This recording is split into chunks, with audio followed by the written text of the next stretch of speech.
அன்பு நண்பர்களே, அனைவருக்கும் அன்னை சமையல் வீடியோஸின் அன்பான வணக்கங்கள். இந்த வீடியோஸில் பார்க்க போகிறது சுவையான முட்டை பிரியாணி.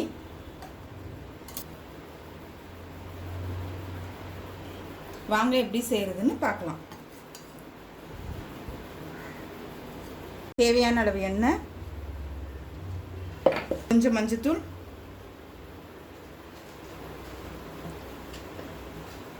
ஒரு டீஸ்பூன் மிளகாய்த்தூள், அரை டீஸ்பூன் தனியாத்தூள்,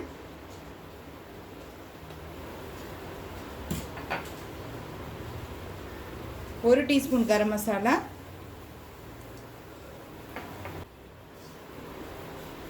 கொஞ்சம் உப்பு.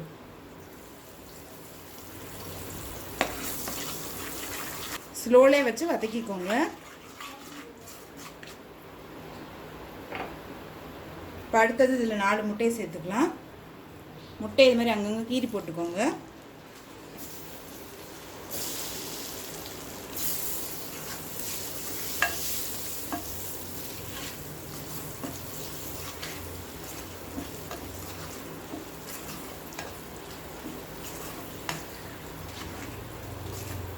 ஒரு 2 நிமிஷம் மட்டும் வதக்கிக்கலாங்க. ரொம்ப வதக்குனிங்கன்னா முட்டை ஹார்ட் ஆகிடும். அதனால் 2 நிமிஷம் மட்டும் வதக்கினீங்கன்னா போதும். தேவையான அளவு எண்ணெய், கொஞ்சம் நெய் சேர்த்துக்கலாம். 2 பிரியாணி இலை, 2 பட்டை, 2 கிராம்பு, 1 அன்னாசி முக்கு, 1 ஏலக்காய், 1 மராட்டி முக்கு, 1 டீஸ்பூன் சோம்பு.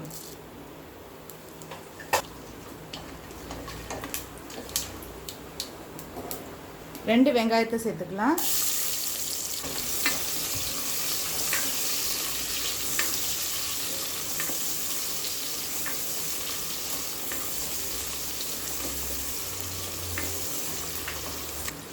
கொஞ்சம் புதினா,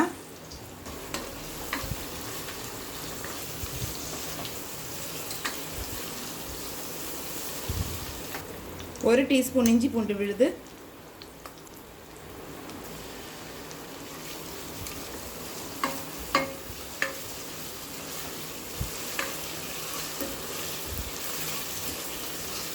தக்காளி,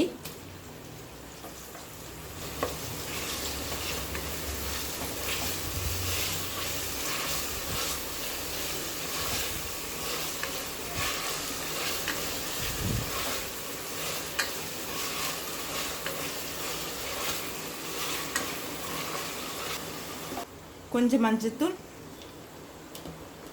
2 டீஸ்பூன் மிளகாய்த்தூள்,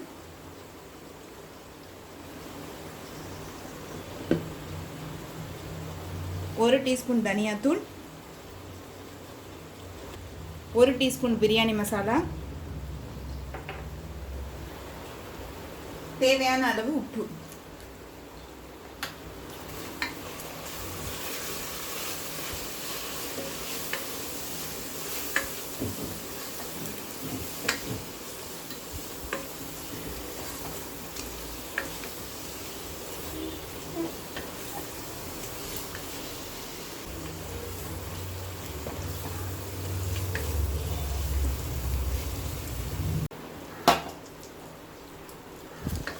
இப்போ மிளகாத்தூள் வாசனை போக 1 நிமிஷம் வரைக்கும் நல்லா வதக்கியாச்சு.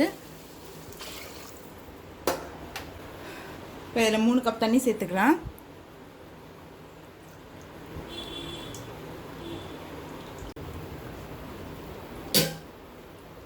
இப்போ 1.5 கப் பாஸ்மதி அரிசி 20 நிமிஷம் ஊற வச்சு சேர்த்துக்கலாம்.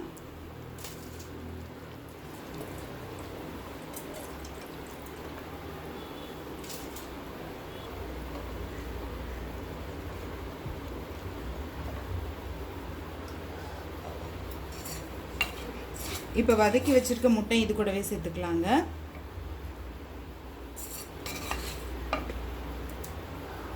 கூட சேர்த்துக்கோங்க. கொஞ்சம் புதினா,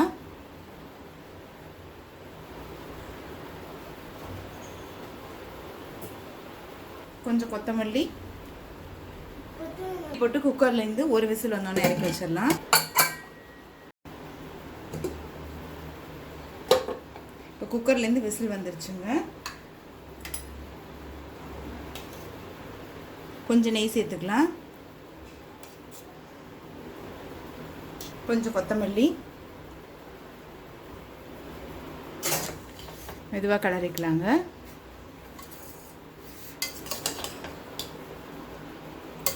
அரிசியோட இது மாதிரி மெதுவாக கிளறிக்கோங்க. இப்போ முட்டை பிரியாணி ரெடி ஆகிடுச்சு, சர்வ் பண்ணிடலாம். சுவையான முட்டை பிரியாணி ரெடி ஆகிடுச்சு. ரெசிபியை ட்ரை பண்ணி பாருங்கள், கண்டிப்பாக உங்களுக்கே பிடிக்கும். ரெசிபி பிடிச்சிருந்ததுன்னா வீடியோவை லைக் பண்ணுங்கள், கமெண்ட் பண்ணுங்கள், ஷேர் பண்ணுங்கள். இது வரைக்கும் அன்னை சமையல் வீடியோஸை சப்ஸ்கிரைப் பண்ணாதவங்களாக இருந்தால் மறக்காமல் சப்ஸ்கிரைப் பண்ணுங்கள். தேங்க்யூ.